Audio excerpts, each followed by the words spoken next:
নমস্কার, আমি প্রতিমা kitchen with village food থেকে আপনাদের সবাইকে জানাই সুস্বাগতম। প্রথমত আমি প্রেসার কুকারে মটরের ডালটা একটা দারচিনি, লবণ আর তেল দিয়ে ভালো করে 2টো সিটি মেরে রেখেছিলাম, যাতে খুব বেশি গলে নেওয়া যায়, ডালগুলো গলে যায় কিন্তু গলে যে একটা ডাল হয়ে যায় সেটা যেন না হয়, আস্তে আস্তেই থাকে, সেই জন্য 2টো সিটি দিয়েছিলাম।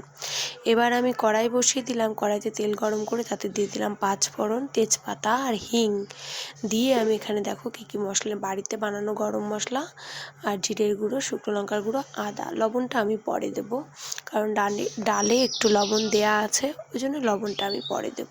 এবার সঙ্গে একটু জল দিয়ে দিলাম, কারণ মশলাটা গুঁড়ো মশলা তো ওই খালি তেলে কষালে পুড়ে যায়, ওই জন্য আপনারা একটু জল দিয়ে নেবেন। আমি যেরকম জল দিলাম, দিয়ে ভালো করে কষিয়ে নিলাম। এখানে যেহেতু লঙ্কার গুঁড়ো দিয়েছি, আমি আর কাঁচা লঙ্কাগুলোকে চিড়ে দিলাম না, আস্ত দিলাম 4টে কাঁচা লঙ্কা। বাড়িতে বাচ্চারা আছে, বাচ্চারাও তো খাবে, আমার ঝাল দিলে মোটেই চলবে না, মিষ্টি মিষ্টি করে তরকারিটা করছি। আমি এখানে বেশ খানিকটা জল দিয়ে ডালটাকে ফুটিয়ে নেব।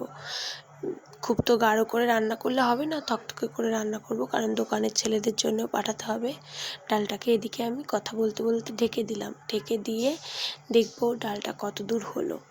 এরপরেই তার মধ্যে আমি দিয়ে দেবো ঘি আর আবারও ওই আমার হাতে বানানো একটু গরম মশলাটা আমি হাতে কী দিয়ে বানাই আমি অবশ্যই একদিন আপনাদের সঙ্গে শেয়ার করব, আমি কী দিয়ে বানাই। এই মশলাটুকু শেষ হোক, তারপরে আপনাদের সঙ্গে মশলার রেসিপিটা একদিন আমি শেয়ার করব।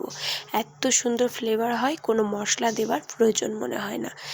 কেমন কালার আসলো, কেমন দেখতে হলো আপনারা নিশ্চয়ই বুঝতে পারছেন। ছোলার ডালের মতোই টেস্ট লাগে, নিরামিষ ছোলার ডাল যেমন টেস্ট হয়, মটরের ডালটাও নিরামিষ করে খেয়ে দেখবেন, সেম টেস্ট হয়। যদি আমার ভিডিও ভালো লাগে প্লিজ আমাকে সাপোর্ট করবেন, সাবস্ক্রাইব করবেন আর বেল আইকনটা চাপ দেবেন। থ্যাংক ইউ সো মাচ আমার ভিডিও দেখার জন্য।